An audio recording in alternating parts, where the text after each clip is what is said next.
Segundo as vossas públicas profissões de fé como ministros do Evangelho, nós os batizamos em nome do Pai, do Filho e do Espírito Santo. Muito bem, começamos nosso curso. E começamos por onde? Começamos do começo, a criação. Isso mesmo, a criação, livro de Gênesis. Você pode seguir o seu material.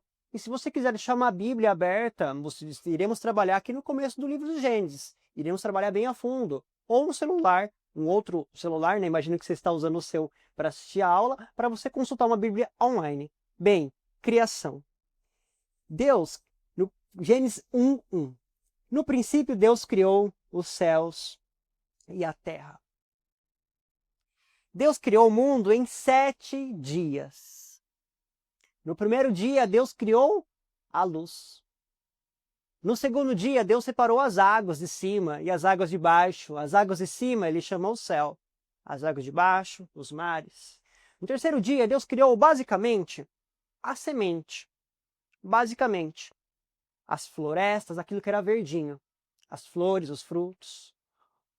No quarto dia, Deus criou os luminares. O sol para governar de dia e a lua para governar à noite. No quinto dia, os animais, basicamente para entendermos aqui, os animais que voam, os animais que nadam, que moram na água. No sexto dia, Deus criou os animais terrestres e o homem. E no sétimo dia, ele estabeleceu o descanso. Não pense que Deus descansou aqui, ok? Porque Deus é onipotente. Ele não poderia descansar, porque estaríamos dizendo que ele se cansou. E ele não se cansou. E ele estabeleceu o descanso ali como um princípio para o homem. Mas o propósito de eu falar da criação para você nesse aspecto é para você entender primeiro um planejamento de Deus. Olha que interessante. No terceiro dia não era a semente, a área verde? Para ter uma planta tem que ter o que antes? Água e luz.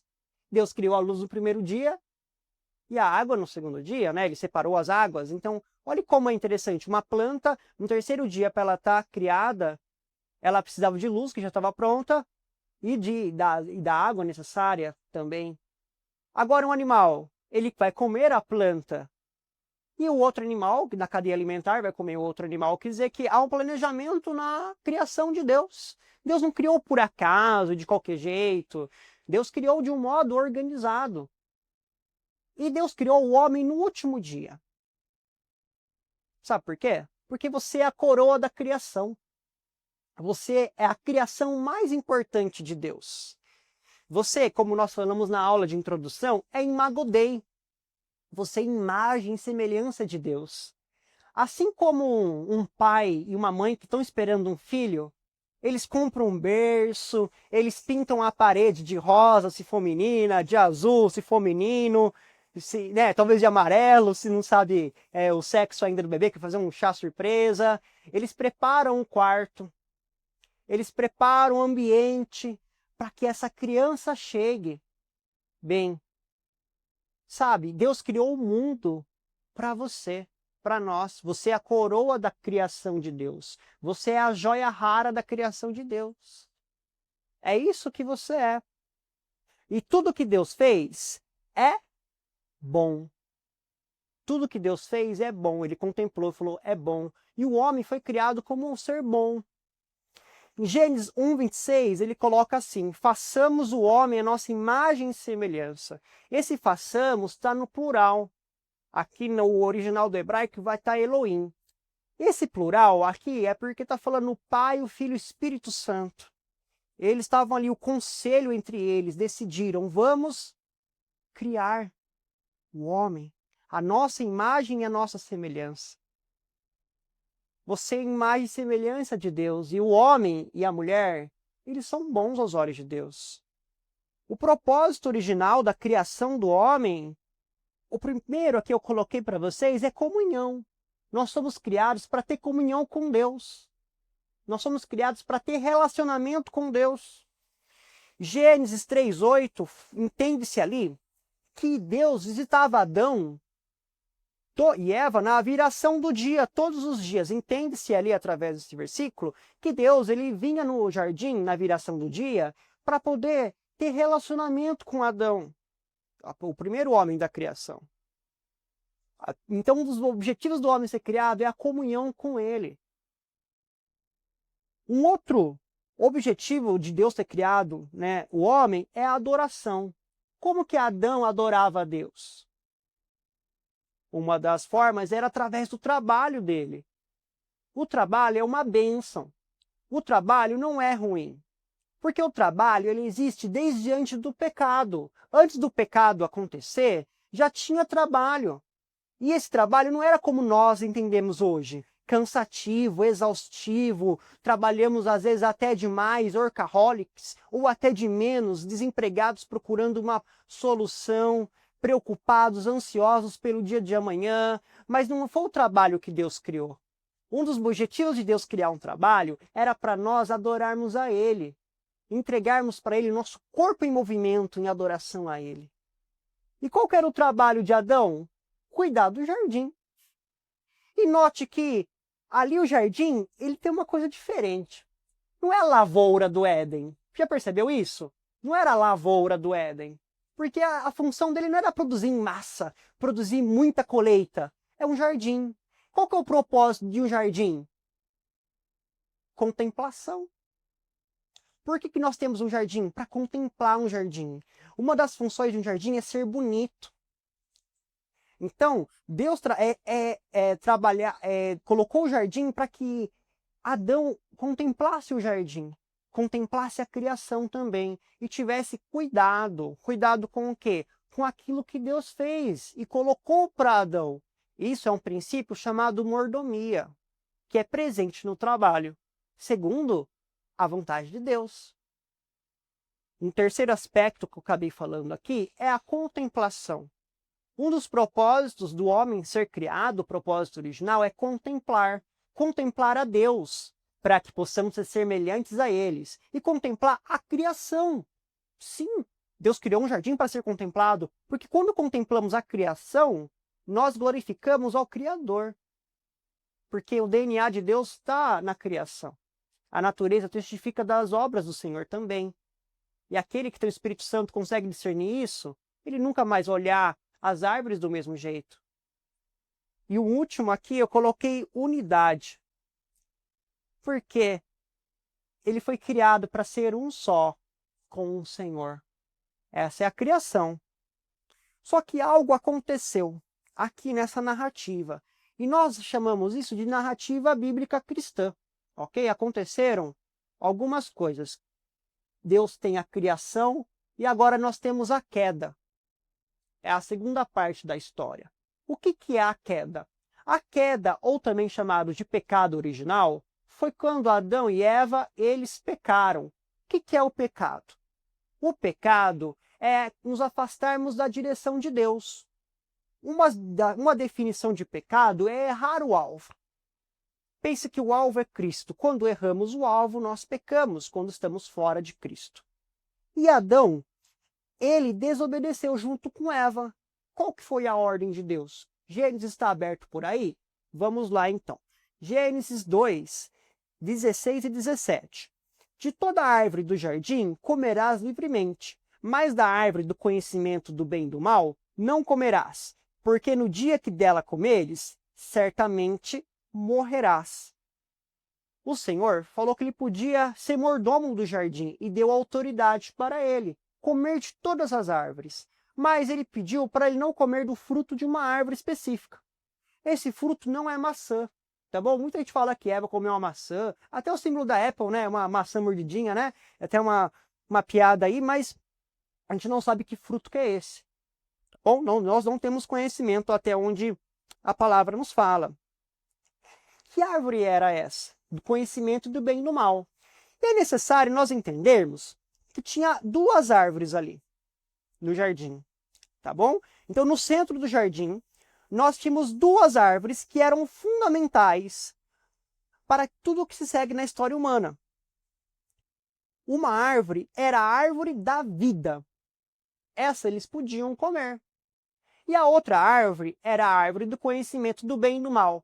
Essa o Senhor falou para eles não comerem, porque o dia que eles comerem, certamente morreriam. Eles comem e eles não morrem, porque o Senhor estava falando de uma morte espiritual. Essas duas árvores eram meios físicos que Deus colocou para poder expressar realidades espirituais. Gênesis 2:9. Do solo fez o Senhor Deus brotar todo tipo de árvore agradável à vista, para alimento.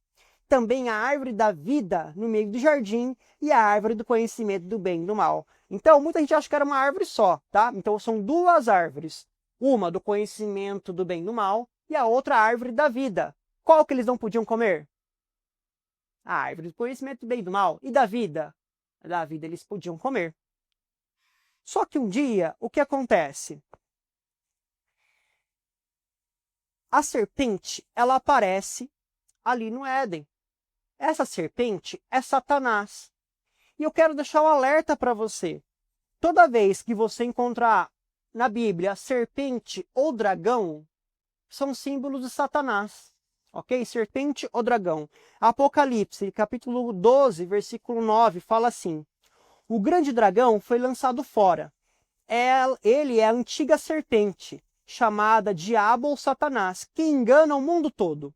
Ele e os seus anjos foram lançados à terra. E aqui é muito interessante, por quê? Eva, ela abre o diálogo com o diabo. Por que acontece? Vou abrir aqui na Bíblia, aqui, para poder acompanhar junto com vocês.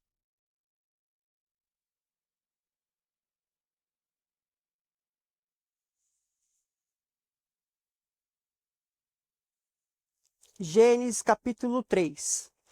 Nós temos aqui que o diabo ele pergunta para Eva o seguinte: é verdade que você não pode comer de toda a árvore do jardim? Aqui ele trabalha com uma verdade. Olha só. Disse a serpente à mulher: não, perdão. Ora, a serpente era o mais astuto de todos os animais selvagens que o Senhor tinha feito. E ela perguntou à mulher: foi isto mesmo que Deus disse, não comam de nenhum fruto das árvores do jardim? Olha que mentira de Satanás aqui. Ele coloca assim: foi isso que Deus falou? Não coma de nenhum fruto da árvore do jardim? Não, o Senhor falou para não comer só do fruto do conhecimento do bem e do mal. Mas Satanás faz uma pergunta porque ele está tentando manipular a mente de Eva. Ele está tentando seduzir Eva. Ele sabe que essa pergunta é uma falácia. E ela acaba caindo nisso. Respondeu a mulher à serpente: podemos comer do fruto das árvores do jardim. Mas Deus disse: não comam do fruto da árvore que está no meio do jardim, nem toquem nele, do contrário vocês morrerão. Olha só, Eva falou assim: nem toquem nele. Deus não falou isso. Deus falou: não comam. Eva já falou aqui: Deus falou: não coma e nem toque. Olha como até Eva está confusa. Por quê? Porque ela abriu o ouvido à serpente, ela abriu ouvidos a Satanás.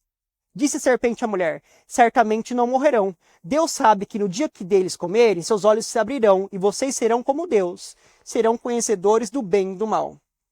Quando a mulher viu que a árvore parecia agradável ao paladar, era atraente aos olhos, além disso, desejável para que ela se obter com discernimento, tomou do seu fruto e comeu, e deu ao seu marido que comeu também. Os olhos deles se abriram e perceberam que estavam nus. Então juntaram folhas de figueira para cobrir-se. Fala que essa árvore ela era agradável aos olhos. Mesmo assim, Deus falou para não comer dessa árvore.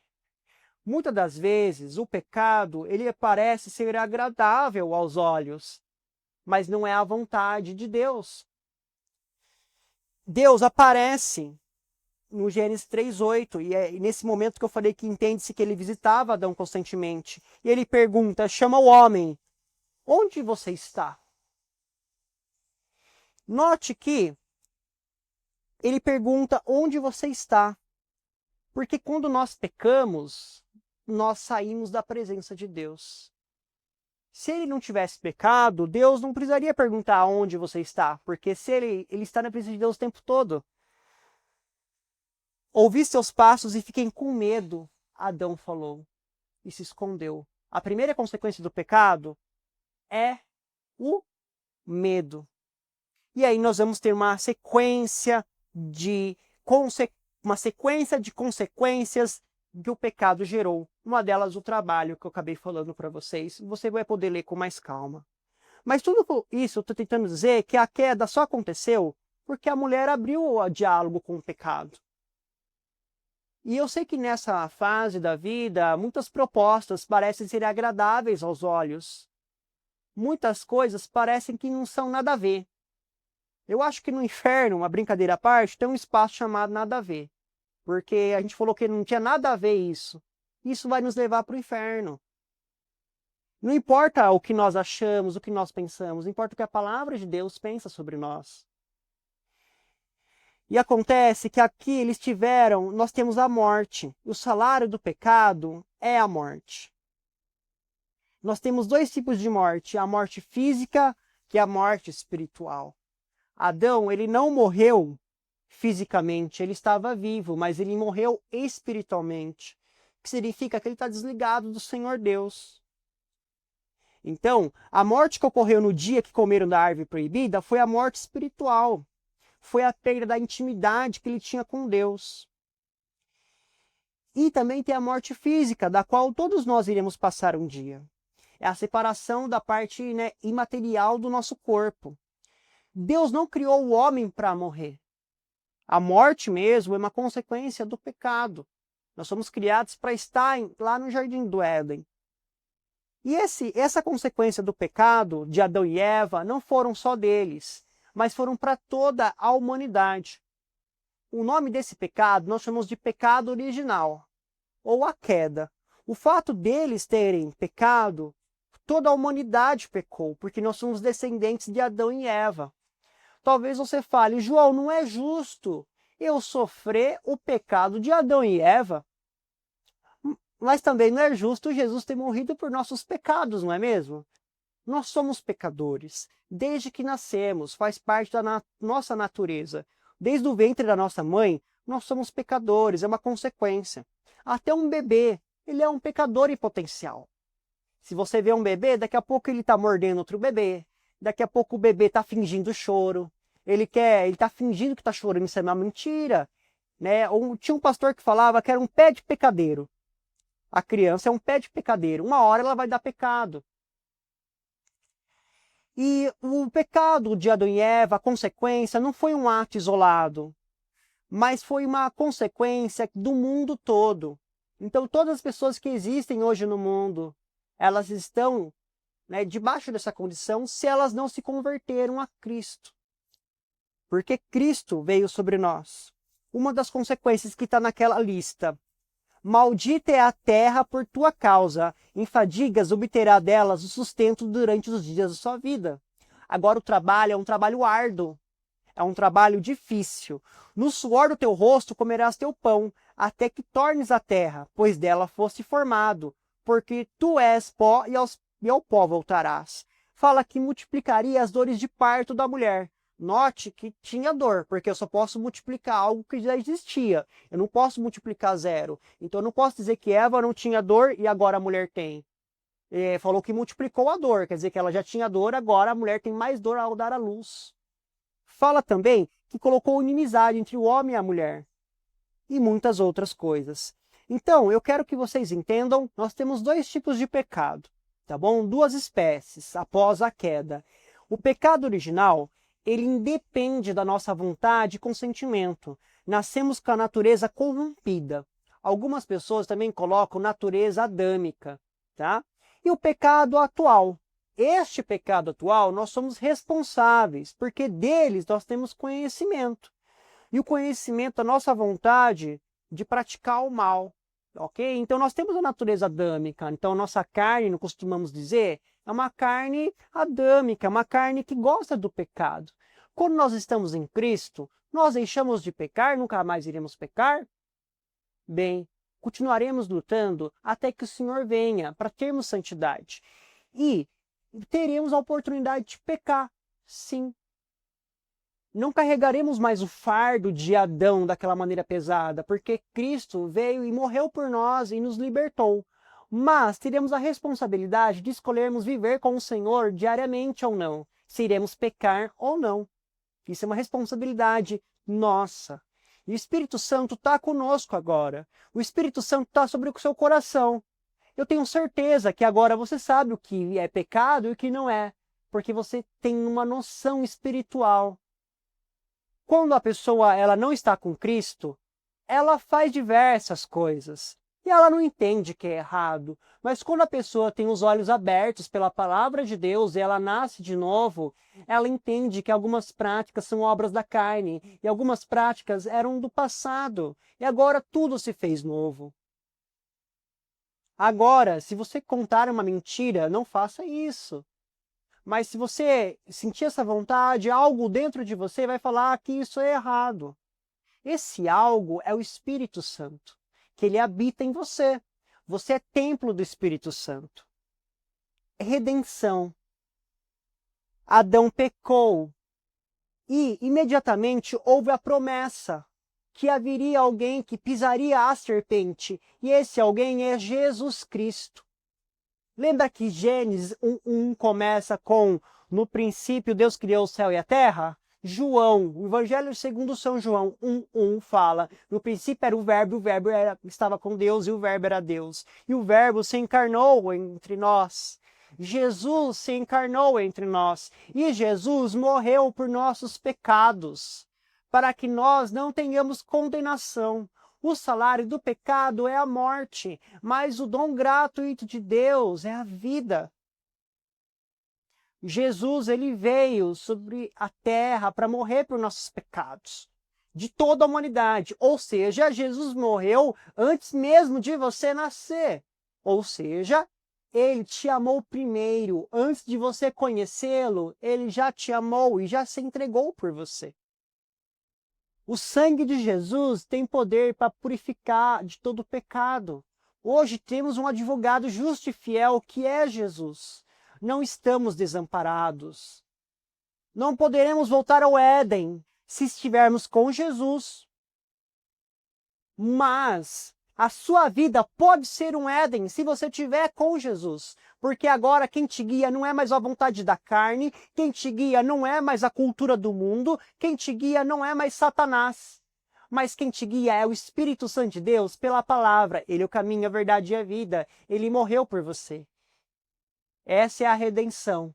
E um dia teremos a consumação, quando nos encontraremos com Deus novamente no juízo do grande trono branco. Todos estarão lá. Alguns ficarão à direita do Pai, alguns à esquerda do Pai. Ou seja, tudo que nós fazemos na nossa vida tem um impacto na eternidade. Você decidir por Cristo ao batismo tem um impacto na sua descendência, nos seus filhos, mas também tem um impacto da vida eterna. Eu digo que é uma melhor decisão da sua vida porque ela transpassa a sua vida. Ela vai além da nossa morte, porque o próprio Jesus venceu a morte. Jesus morreu e ressuscitou. Onde está o inferno, a tua vitória? Jesus venceu a morte e nós iremos vencer também. Um dia ressuscitaremos com ele em glória. Essa é a mensagem do Evangelho. A mensagem do Evangelho é uma notícia primeiro ruim, porque ela diz: você é um pecador, você pecou, você está desligado. E depois ela é uma notícia boa, porque ela fala: mas um justo morreu por nós. E o sangue dele nos purifica de todo pecado e podemos estar religados com Deus novamente, em comunhão, em adoração, em contemplação, em unidade, os princípios que tinha no Éden. Vida em abundância o Senhor deseja para você. Ele não quer que você coma das migalhas que caem da mesa, mas Ele quer que você se alimente de um banquete, onde Ele é que te serve. Deus servindo a criação. Nenhuma outra religião carrega isso. Nenhum outro Deus morreu pelo seu povo. Jesus não é mais um Deus, Ele é o Deus. Ele é o Pai de amor. Nos encontramos daqui a pouquinho. Na nossa próxima aula, iremos falar sobre o homem tripartido. Bem, eu espero que você esteja aprendendo bastante. Até a próxima.